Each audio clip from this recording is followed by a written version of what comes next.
ভারতের পত্রিকার উপর হামলার পর বাংলাদেশের সাথে যুদ্ধ ঘোষণা করল ভারত। আমাদেরকে দৌড়তে এত সহজ নয়। প্রশাসনের নাকের ডাকা দিয়ে ভারত চলে এসেছি। দেখতে পাচ্ছেন ব্যারিকেড ভেঙে ফেলার চেষ্টা করছেন। দেখতে পাচ্ছেন যে ছাত্র জনতা ইতিমধ্যে ব্যারিকেড ভাঙার চেষ্টা করছেন।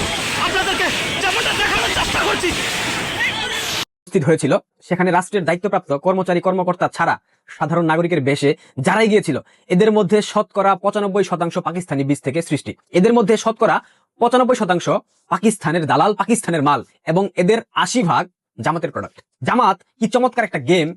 সুপ্রিয় দর্শক, নতুন একটা নিউজে আপনাকে স্বাগতম। সুপ্রিয় দর্শক মণ্ডলী, বর্তমান রাজনীতি আলোচনার প্রেক্ষাপটে বেশ কয়েকটি গুরুত্বপূর্ণ ভিডিও এবং বেশ কয়েকজন রাজনীতি ব্যক্তিত্বের সোশ্যাল মিডিয়ায় সবচেয়ে বেশি ভাইরাল হওয়া এবং সবচেয়ে আলোচিত নিউজগুলোকে নিয়ে আমরা আজকের এই ভিডিওটি সাজিয়েছি। সুপ্রিয় দর্শক, তার কিছু অংশবিশেষ আপনারা ভিডিওর শুরুতে দেখেছেন। সুপ্রিয় দর্শক, সে অংশবিশেষগুলোর বিস্তারিত আলোচনা আমরা দেখে আসি। সুপ্রিয় দর্শক, তার আগে আপনাদের প্রতি আমাদের একটা ছোট্ট রিকোয়েস্ট, যারা আমাদের চ্যানেলে কোনো নতুন চ্যানেলটি সাবস্ক্রাইব করে লাইক করে শেয়ার করে আমাদের সাথে থাকুন। সুপ্রিয় দর্শক, অবশ্যই আপনার মূল্যবান মন্তব্য কমেন্টে জানাবেন। তাহলে কথা না বাড়ি আমরা সেই সম্পূর্ণ বিস্তারিত আলোচনা দেখে আসি। জুলাই সন্ত্রাসের সম্মুখ সারির যোদ্ধা উসমান হাদি, যদিও তার নাম শরীফ উসমান হাদি বলা হয়, কিন্তু তার প্রকৃত নাম হলো উসমান গনি। নামটাও ধার করে নেওয়া, নামটাও জামাতিদের দেওয়া, নামটাও মাহমুদুর রহমানের দেওয়া, ওই আমার দেশ পত্রিকার যে সম্পাদক। আজকে জুলাই জঙ্গি হাদির জানাজার নামাজ সম্পন্ন হয়েছে জাতীয় সংসদ ভবনের সামনে। সেখানে মোটামুটি ভালো একটা উপস্থিতি আমরা লক্ষ্য করেছি। আপনারা নির্দ্বিধায় নিশ্চিন্তে এক বাক্যে অকপটে ভাবতে পারেন, আজকের জানাজায় যারা যারা উপস্থিত হয়েছিল, সেখানে রাষ্ট্রের দায়িত্বপ্রাপ্ত কর্মচারী কর্মকর্তা ছাড়া সাধারণ নাগরিকের বেশে যারাই গিয়েছিল, এদের মধ্যে শতকরা 95% পাকিস্তানি বীজ থেকে সৃষ্টি। এদের মধ্যে শতকরা 95% পাকিস্তানের দালাল, পাকিস্তানের মাল, এবং এদের 80% জামাতের প্রোডাক্ট। জামাত কি চমৎকার একটা গেম খেলে দিল। হাদিকে হত্যা করেছে কারা? হাদিকে হত্যা করেছে জামাত, সাদেক কাইমকে ঢাকা 8 আসন থেকে নির্বাচিত করে বের করে নিয়ে আসার জন্য। হাদিকে হত্যা করেছে ফয়সাল করিম দাউদ খান, যে কিনা ভারতে পালিয়ে গেছে। একাধিক জুলাই বিপ্লবী জঙ্গিরা বলতেছে ভারত হাদির হত্যাকারীকে আশ্রয় দিয়েছে, ভারতে পালাতে সহায়তা করেছে। কিন্তু বাংলাদেশ পুলিশ আজকে বিবৃতি দিচ্ছে হাদির হত্যাকারী ভারতে যাওয়ার কোনো তথ্য তাদের কাছে নাই। বাংলাদেশ পুলিশ জামাতিদের নিয়ন্ত্রণে, বাংলাদেশ পুলিশ জুলাই জঙ্গিদের নিয়ন্ত্রণে। পুলিশ স্টেটমেন্ট দিচ্ছে হাদির হত্যাকারী ভারতে পালিয়ে যায়নি। তাহলে হাদির হত্যাকারী কোথায় গেল? ফয়সাল করিম দাউদ খান যদি হাদিকে হত্যা করে থাকে, সেক্ষেত্রে ফয়সাল করিম দাউদ খান নিশ্চয়ই বাংলাদেশে আছে। জুলাই জঙ্গি উত্থানের পর এই ফয়সাল করিম দাউদ খান 17 লক্ষ টাকা চাঁদাবাজি করতে গিয়ে মোহাম্মদপুরের আদাবরে গ্রেফতার হয়েছিল। তাকে জামিন করিয়েছে কারা জানেন?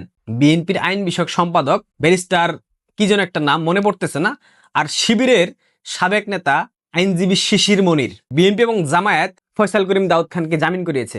সেক্ষেত্রে ফয়সাল করিম দাউদ খান কার লোক? ফয়সাল করিম দাউদ খানের ব্যাপারে একটা ছাত্রলীগের ট্যাগ আছে, কিন্তু সে যে ছাত্রলীগের মধ্যে লুকিয়ে থাকা, ওই যে লুঙ্গির নিচে যেভাবে লুকিয়ে ছিল, এরকম কোনো ব্যক্তি না। এর নিশ্চয়তা কে দেবে? এই প্রমাণটুকু কে দেবে? তার মানে মোরাল অফ দ্য স্টোরি, হাদির হত্যাকারী জামাত, এবং জামাত হাদিকে পরিকল্পিতভাবে হত্যা করে সাধারণ মানুষের সাইকোলজি নিয়ে খেলতেছে, কিভাবে নির্বাচনটাকে পিছিয়ে দেওয়া যায়। এর মধ্যে জাতীয় সরকার গঠনের একটা ব্যাপার আছে, জাতীয় সরকার গঠনের একটা প্রস্তাবনা চলতেছে। 2-1 দিনের মধ্যে আপনারা সেই প্রস্তাবনা দেখতে পারবেন। আজকে মারা গিয়েছে, আজকে হয়তো ওইরকম কোনো মেসাকার হয়নি, একটা প্রকট সম্ভাবনা ছিল, তবে এই মেসাকারটা যে হবে এটা নিশ্চিত। আমি বিএনপিকে দেখে মাঝে মাঝে অনেক হাসি। বিএনপির হাইকমান্ডের যাদেরকে বলা হয় নেতারা, মির্জা আব্বাস, দুদু, ফখরুল, রুহুল কবির রিজভী, শিলং সালাউদ্দিন, এরা সবাই একটা স্টেটমেন্ট দেয়, আবার তাদের যে ছাত্র দল, এদের স্টেটমেন্টের ধরন টোটালি আলাদা। মাঝে মধ্যে মানে খটকা লাগে যে বিএনপির ছাত্র দল কি আলাদা কোনো গ্রহ থেকে আসা সংগঠন? বিএনপির নেতা খোদ মির্জা আব্বাস সাহেব, যার বিরুদ্ধে হাদিকে হত্যার চক্রান্তের একটা অভিযোগ আনা হয়েছিল, মির্জা আব্বাস সাহেব বলতেছে হাদিকে পরিকল্পিতভাবে হত্যা করা হয়েছে। হাদি হত্যা একটা সাজানো ছক, তার মাধ্যমে একটা চক্র স্বাধীনতাকে ভুলিয়ে দিতে চাইছে, 71কে ভুলিয়ে দিতে চাইছে। মির্জা আব্বাস বলতেছে কথা। মির্জা আব্বাস একজন বীর মুক্তিযোদ্ধা। হাদিকে চক্রান্তকারীরা হত্যা করার মাধ্যমে বাংলাদেশের মুক্তিযুদ্ধকে আক্রমণ করার চেষ্টা করতেছে, অথচ ঢাকা বিশ্ববিদ্যালয়ের ছাত্র দলের এক তথাকথিত নেতা সে স্টেটমেন্ট দিচ্ছে, শেখ হাসিনার বিরুদ্ধে কথা বলতেছে। হাসিনা, তুমি হাদির জানাজার উপস্থিতি দেখো। হাদি মরাতে সারা বাংলাদেশের মানুষ একযোগে শোক প্রকাশ করেছে। হাদির জানাজায় কয়জন মানুষ গিয়েছে? কত লক্ষ মানুষ হয়েছে? 1 লক্ষ মানুষ হয়েছে? না, 1 লক্ষ মানুষ হয়নি। এখানে 1 লক্ষ মানুষ না, এখানে যারা আছে সবগুলো পাকিস্তানি প্রোডাক্ট, 95%। আপনারা লিখে রাখেন, এখানে ম্যাক্সিমাম জামাতের প্রোডাক্ট, এখানে কোনো সাধারণ মানুষ যায়নি, এখানে স্বাধীনতার পক্ষের কোনো মানুষ যায়নি। কারণ একটা সন্ত্রাসী, একটা জুলাই জঙ্গি, যার অশ্লীল অশ্রাব্য ভাষায় মানুষ বিরক্ত, খোদ বিএনপি বিরক্ত, ক্ষেত্র বিশেষে জামাতও বিরক্ত। যদিও জামাতের বাই প্রোডাক্ট হাদি, মাহমুদুর রহমানের সৃষ্টি করা প্রোডাক্ট হাদি। মাহমুদুর রহমান তো ঘোষণাই দিয়েছে যে নির্বাচনে হাদি নাই সেই নির্বাচন আমরা চাই না। হাদি কি নির্বাচন কমিশনার ছিল, নাকি হাদি নির্বাচনের ব্যালট পেপার ছিল, হাদিকে আপনারা ব্যালট বক্সে ভরে দিতেন? কোনটা?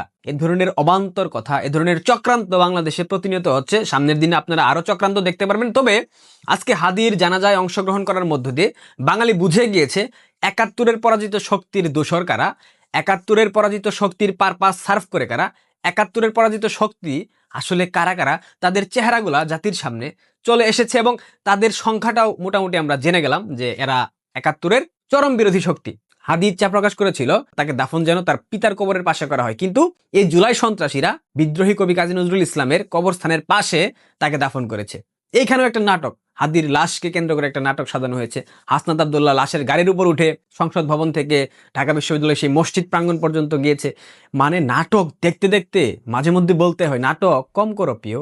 সব থেকে একটা বিষয় আমার কাছে খুব দৃষ্টিকটু লেগেছে, হাদি একটা জুলাই সন্ত্রাসী, হাদি রাষ্ট্রের কেউ না, হাদি রাষ্ট্রের কেউ না। আমি আবারও বলতেছি, হাদি রাষ্ট্রের কেউ না, একটা জুলাই সন্ত্রাসী, একটা উগ্রবাদী জঙ্গি। হাদি হত্যাকাণ্ডের পর হাদির লাশ বাংলাদেশের জাতীয় পতাকা পেঁচিয়ে আনা হলো, হাদির কফিনে বাংলাদেশের জাতীয় পতাকা তুলে দেওয়া হলো, অথচ সুদানের শান্তিরক্ষী মিশনে বাংলাদেশ সেনাবাহিনীর যে 6 জন অফিসার মারা গেল তাদের লাশটা রশি দিয়ে বেঁধে পেঁচিয়ে নিয়ে আসা হলো, অথচ তারা জাতীয় পতাকার সম্মানটুকু পেল না। হাদির থেকে এই 6 জন সৈনিক কি গুরুত্বপূর্ণ ছিল না রাষ্ট্রের জন্য?